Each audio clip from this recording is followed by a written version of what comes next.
we need to talk about the nominees for Game of the Year at the Game Awards 2024. I've been seeing a lot of discourse online about the nominees, and I had to bring it to TikTok. First of all, let's go through the nominees. So we have Astrobot, Balatro, Black Myth, I cannot say that one, Black Myth Wukong, and then the Elden Ring DLC? Followed by Final Fantasy VII Rebirth and Metaphor.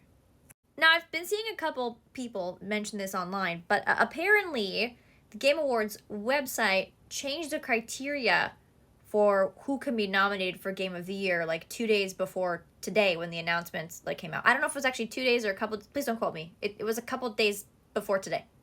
Essentially, they changed it so that DLC and remakes could be included in the Game of the Year category. And then they announced that the Elden Ring DLC was nominated for Game of the Year. Now, don't get me wrong, Elden Ring, fantastic game. It's won Game of the Year in the past. But how do you feel about including DLC in the nominees? I know there are some people online that are also upset that like remakes are being included in this category. And I totally respect that we feel like maybe there should be a separate category for remakes versus DLC versus Game of the Year. But I think that I can get on board with remakes being nominated, especially something like Final Fantasy VII Rebirth, where it is such a different experience than the original game, and it really is built completely differently from the ground up. I think I would even be okay if Silent Hill 2 Remake was included instead.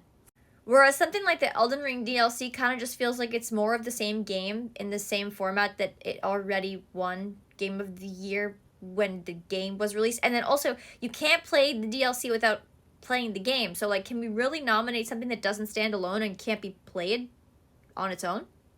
I'm curious to see what you guys think. I think if I could have maybe adjusted the nominees for the year, I would have swapped out Elden Ring DLC with something like Stellar Blade instead. I'm also a Stellar Blade fangirl and just love the game so much, but I feel like it made waves this year. Although slightly controversial, it sold a ton of units. Maybe not rated the highest in comparison to some of these other titles, but I still think that it was definitely worth being nominated instead of a DLC.